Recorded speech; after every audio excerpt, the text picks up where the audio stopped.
Hey everybody, I'm Joe Wenke, and I'm delighted to be here today to spend a few minutes with you talking about my book, The Talk Show.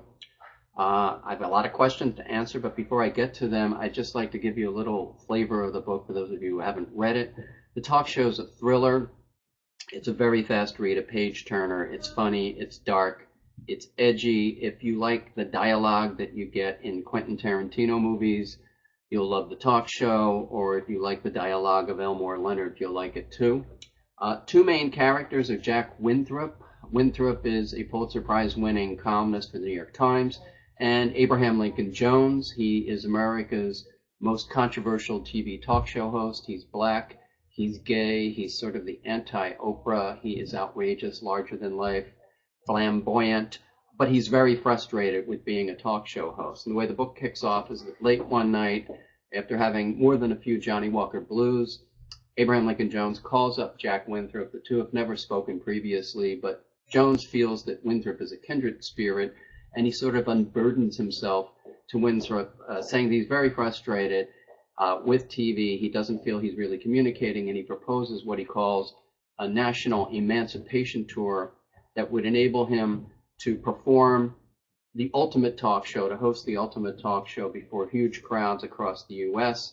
He wants Winthrop to be his communications guru. Winthrop is a little bit skeptical but agrees, and it's a fateful decision because it sets in motion a whole series of events that place Winthrop and Jones in the crosshairs of a psychopathic racist killer. So that's how the book gets started. Let me go to a few of your questions and just sort of fill you in on how the whole thing got started. First of all, question, what kind of a response have you gotten to the talk show, and does it differ from the response you get in regards to your other books? Well, it is different because it's fiction, but I find that people are very interested in the LGBTQ theme of the book, and my last few books were focused on that in part. I wrote a radical satire of the Bible called You've Got to Be Kidding, and also a satire of the Catholic Church called Papal. And they were both focused in part on bigotry against the LGBTQ community. And there are characters in the book, including Jones, who's gay, who are part of that community and who are standing up for the rights of the community. The most prominent one is Father Rita Harvey, a transgender ex-Catholic priest who's heading up an activist group, and one of the central scenes in the book is a demonstration at St. Patrick's Cathedral where Rita and all of her colleagues in the activist group get beaten up and arrested by the cops. So it has that in common, but it's a little bit different because it is fiction. And so people are interested in it as a thriller, but also it's kind of a multi-genre book. So people are interested in the political point of view and on a lot of the themes that run through the book. It's about race, it's about gun violence, it's about police in the community, in addition to LGBTQ issues. So I like to mix it up. I think that's what's fun. And so people so far have been very positive about the book. And that was from Rita. Oh no, this one's from Rita. And Rita's asking this. The talk show deals with race, gender identity, and violence in our society. How relevant is this topic right now, and how hard is it to initiate change? Well, I think it's right at the center of what so much of what's in the news and what we all care about. The book is really about how people get marginalized too. Jack Winthrop has a whole host of friends at a second home. It's a strip club called the Tit for Tat, where he hangs out. That's where you find Father Rita Harvey. That's where you find Slow Mo, who's a huge black man, 6'8", 275, with a platinum mohawk. There are a lot of strippers who hang out there, and a sex entrepreneur by the name of Donna. And these are all people who might be judged by society, who might be seen as marginal. But what we find is that they are really engaging characters. They are humane. They are generous. They are funny. And so the book is really about looking past surfaces. And I think a lot of the problems that we have with race, gender identity, and violence is people responding to other people as if they were the other, as if they were somehow threatening or different, and not understanding that these people that we perceive as the other are very much like us once we get to know them. And I think the issue is really one of consciousness raising. That's what the book is trying to do through fiction. And I think when we begin to tell stories about ourselves, or that's the novel is storytelling, we create an opportunity for understanding and empathy that didn't previously exist. I'm following up on that concept with another book in January called The Human Agenda, Conversations about Sexual Orientation and Gender Identity, in which I had the chance to speak with lots of amazing people in the LGBTQ community. Andrew Solomon, who's the National Book Award winner. Giselle Extravaganza, who is the transgender model who's on the cover of You Gotta Be Kidding and Papal, and who's known as the mother of the House of Extravaganza, was in the Barney campaign, appeared in Vogue magazine. Carmen Carrera, a reality TV star and model. Ian Harvey, who's a trans man comedian. And these people talk about their lives. They talk about their profession, their passions, and we get to know them. And it's kind of hard to sit back and be bigoted once you get to know people.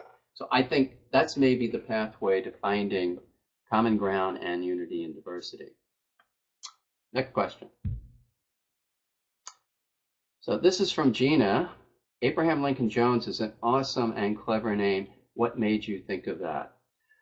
So I thought of that because I wanted to conceive of a character who sort of had a messianic vision and mission from birth, that his parents maybe thought of him that way. And so they named him Abraham Lincoln, but their last name was Jones. They're kind of just like you and me. They're common, everyday people.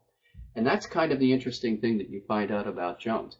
He's very flamboyant. He's larger than life. He's sort of a James Brown character on stage.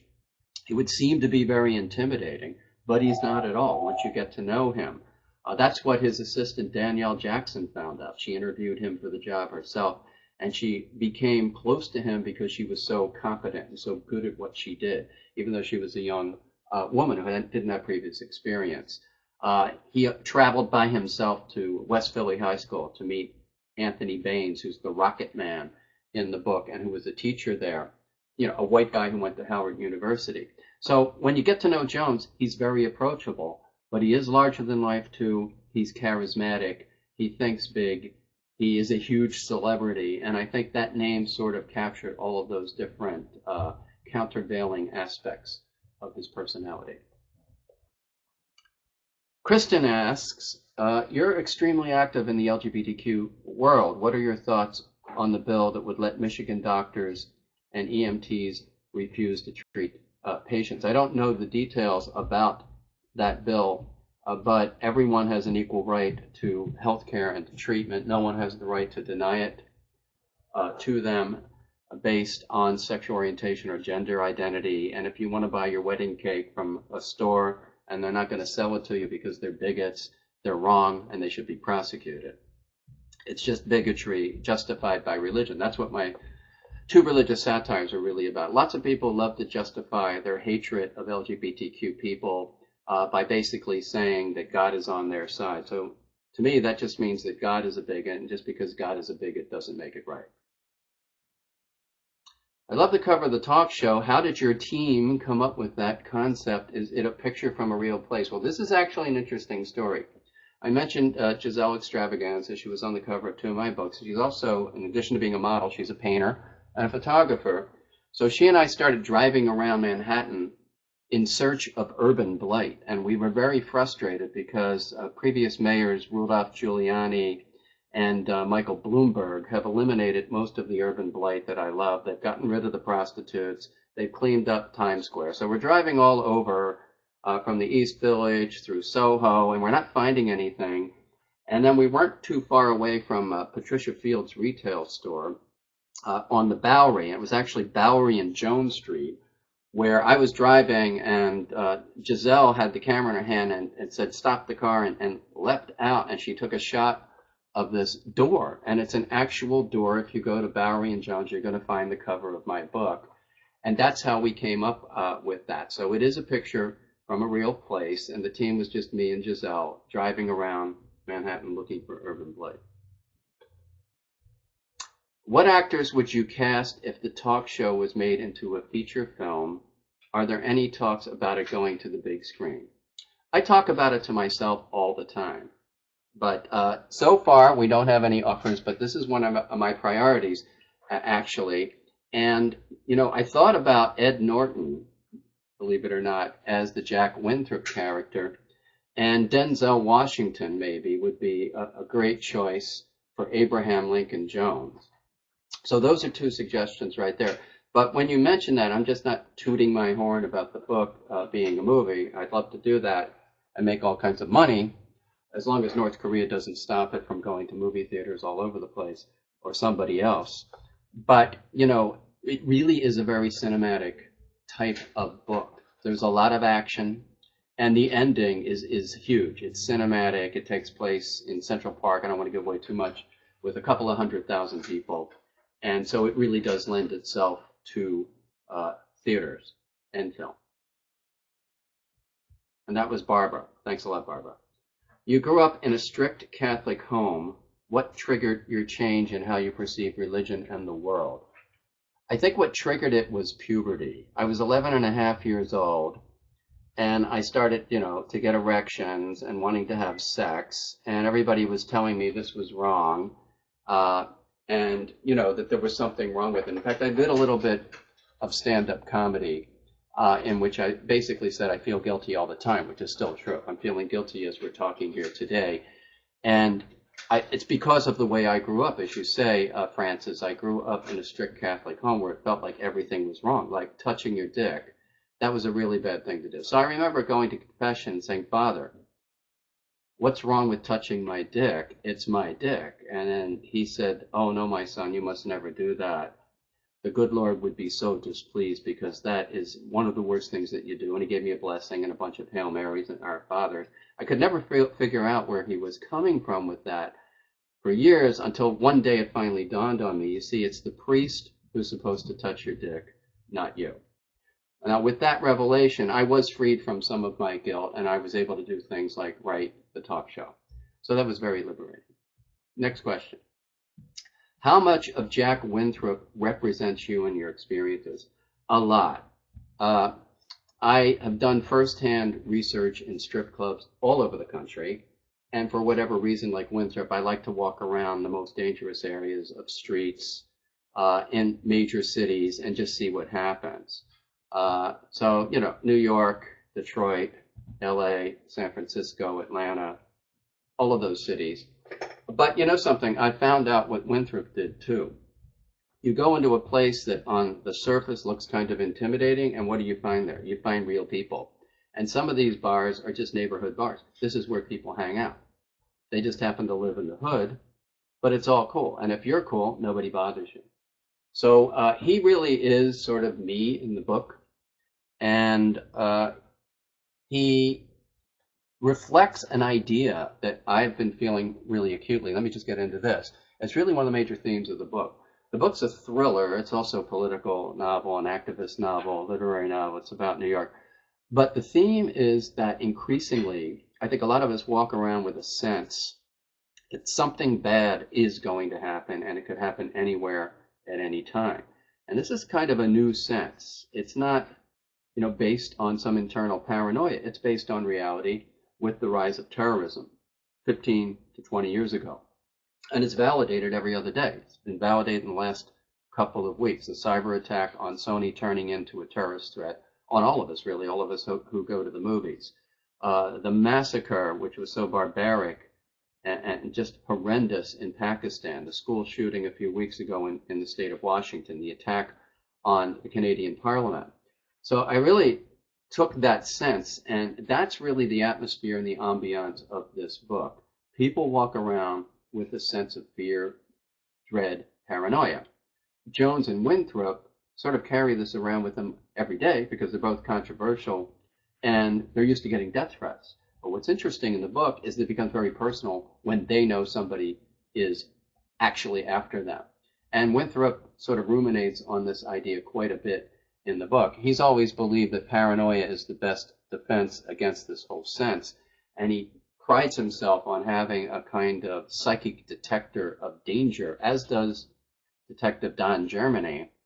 but you'll find out what happens to his detector of danger at one point in the book. And it's something that is reliable at times, but not always. And so I thought that that was kind of an interesting aspect of the book, because what we're talking about then is not just the traditional suspense and danger in the thriller, but a kind of existential sense of dread that is the theme of the book. How long did it take you to write the talk show, and what is your writing process like?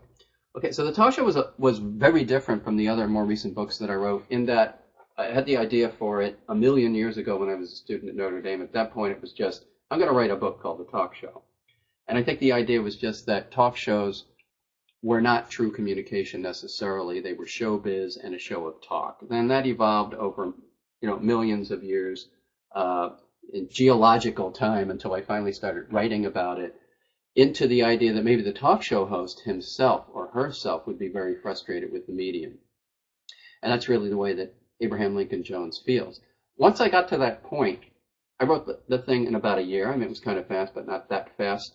But then I sat on it and I just kept rewriting it until I felt that I got it right. There are a lot of contemporary references, so I had to keep updating them until I got to where the book is right now.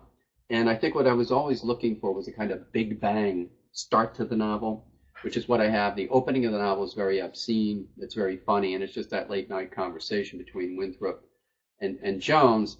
And, there's a lot of use of the word fuck and motherfucker in the opening, but that sort of evaporates thereafter. So it's sort of like the big bang that started the universe, and it starts the universe of the talk show. With the other books I've been writing recently, they come really fast. I wrote You Gotta Be Kidding in 7 weeks, read the Bible, wrote the book.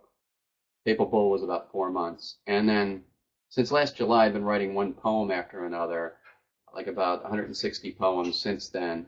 And so I'm doing a whole series of poetry books. And so I'm luckily in a period where I'm writing a whole lot. It's probably a form of pathology, but I'm not going to seek treatment for it.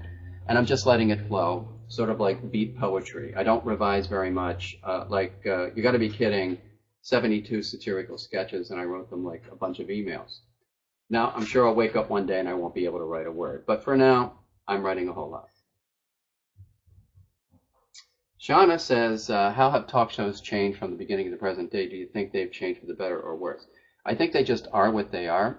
I think that the seed of what they are today was always there. I think that talk shows have sort of evolved from the days of Johnny Carson and Dick Cavett, or the daytime guys Merv Griffin and Mike Douglas, whose show was in Philly, which is where I was born, into, like Maury Povich and, people arguing and fighting on stage with one another, and even evolved, in a sense, into reality TV.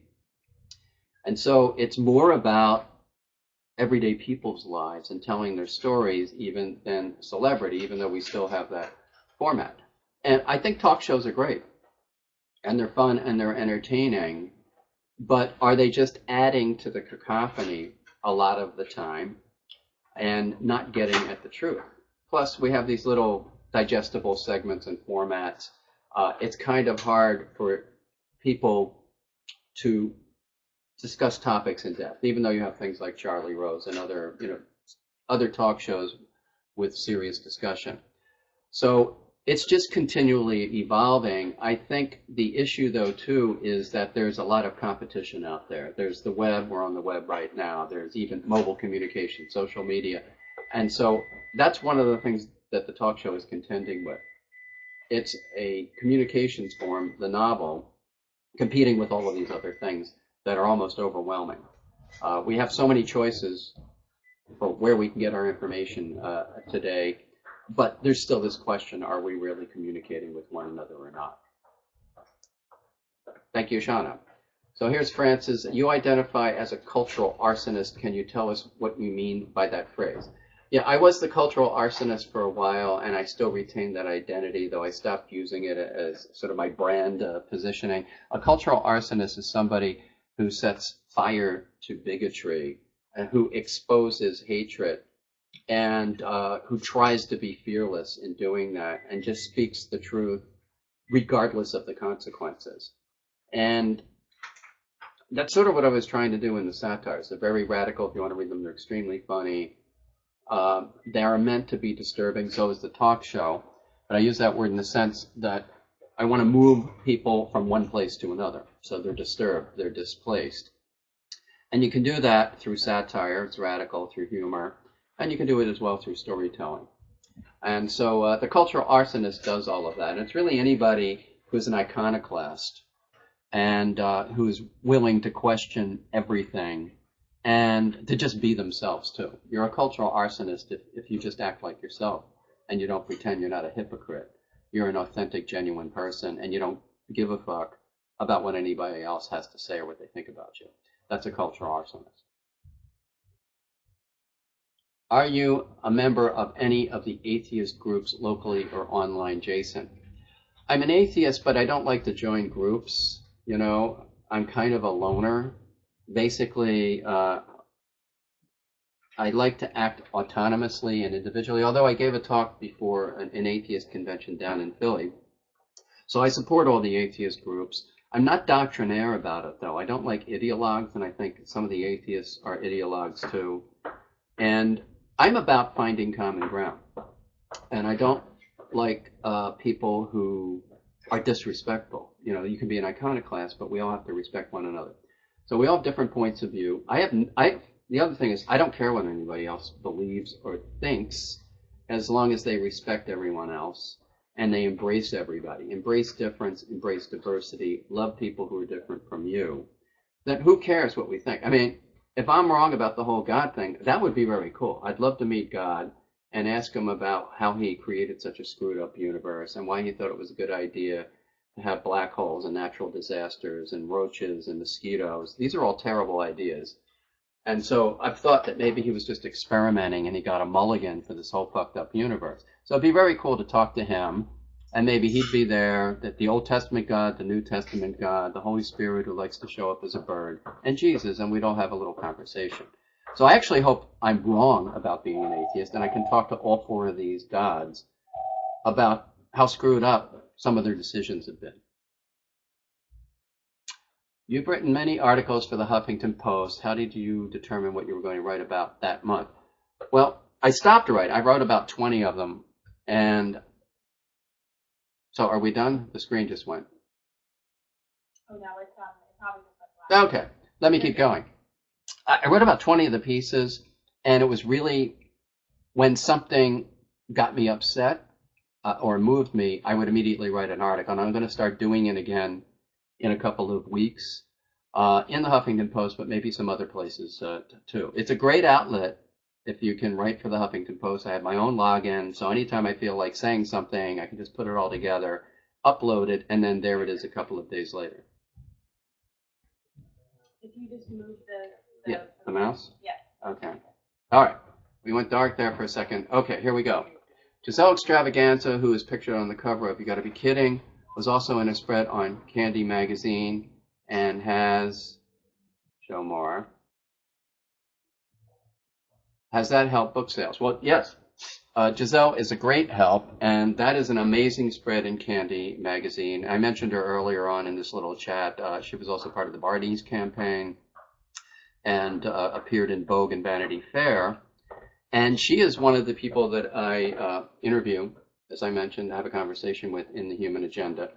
She has a very strong following within the LGBTQ community. And actually, I'm appearing at the Queer Bookstore on 13th and 7th Avenue in Manhattan on January 10th, and Giselle will be there too. And I will introduce her and also mention that she's the photographer who took the cover photo. Okay. What are some activities you like to do when you're not writing? I actually play a lot of music, and I just built a recording studio in my home, so I'm going to continue to impose myself on the public in yet another way. And my son and I, and actually, believe it or not, Giselle is a great jazz singer, and we're going to start recording some stuff. I don't know if anybody has taken this name or not, but we're calling ourselves the Totalitarians. And my 12-year-old daughter has a great jazzy voice, too. So we're going to start recording a whole bunch of stuff. And if we don't think it's great, you'll never hear it. But if we come up with something that we think is cool, we'll put it up on YouTube and maybe even do a bunch of songs and put them up on iTunes as well. I've written a bunch of songs. I play guitar, I sing. And so that's one of the big things I like to do. And then the other thing is I like to go out to dinner. Gramercy Tavern appears in the talk show. I'm there all the time in the front room for lunch, a couple of times a week. 11 Madison Park, Per Se, Le Bernardin, Danielle. I'm into all of those kind of high-end restaurants in Manhattan, Del Posto, Dovetail, etc., etc. So that's what I do. The rest of the time, I'm writing or just hanging out at home. Are there any charities or causes that you're actively involved with? Well, we just, as a family, made a contribution to the Pulmonary Fibrosis Foundation, and that was, kind of a Christmas contribution, and that was sort of in honor of my mother who died of pulmonary fibrosis. So that is one charity, and also I think just supporting any and all causes that promote freedom and equality. They are also a great interest of mine. Freedom and equality for all people, regardless of who they are. That was from Barbara Lando. Okay, so here's Jason. Knowing what you do now, what would you tell an 8-year-old version of yourself? That is an interesting question. I really wish I could go back to being 8, thinking the way I do now, and go through the whole thing again with the nuns and the catechism and the priests who molest the children, and being separated from the girls. I went to a high school called Cardinal O'Hara that was actually called co-institutional. It sounds like a prison, and it was. And it was a big building, and it was the height of the baby boom. There were, believe it or not, 4,000 kids in this school, 2,000 boys, 2,000 girls. And it was like the Berlin Wall. You couldn't go to the girls' side. So, and this question of, would I identify as a boy or girl? So I would just say that, being androgynous, I should be able to go all over the place in all of the bathrooms and just cause as much trouble as possible, knowing that it doesn't matter. I think that, the one thing that you don't know when you're a kid is that who cares if you get in trouble at school? What are they going to do to you? They can't put you in jail. They're not going to beat you up. They're not Dick Cheney and the CIA who are going to torture you. You're just in school, so who gives a fuck? And so I'd like to go back with that attitude, because these people, frankly, did not know what they were doing as educators. There was no freedom of thought was not part of the curriculum. Let's just put it that way. In the Catholic schools that I went to, St. Monica's, Our Lady of Fatima, Cardinal O'Hara. So I would tell the 8-year-old to just be yourself and don't worry about the consequences, because you'll work it out later on in life. Okay, have you interviewed or been interviewed by someone extremely notable or that you were a fan of? How did you react to that? Not really somebody that I've had conversations in this book, these interviews with a lot of people who are kind of sort of notable and that I'm a fan of. And so, like Andrew Solomon, and just amazing people. Ian Harvey, the comedian, or Carmen Carrera and Giselle, Kristen Russo from, everyoneisgay.com. So some very interesting people.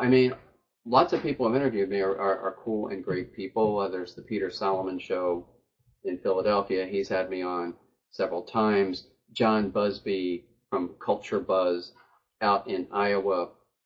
And, there's some cool things coming up, like the Queer Bookstore. I'm going to be at the Mark Twain House in Hartford. So it's all fun. It's all cool. And it's not about whether somebody's well known or not. It's just about who they are as people and are they interesting or not. And all of these people have been pretty engaging to talk to. So it's a fun aspect of writing books that you get to talk about them like I am here today. Thank you, Katie. Kristen, when you wrote the talk show, did you have a sequel in mind? Will we be seeing these characters again on the page soon? I actually do have a sequel in mind.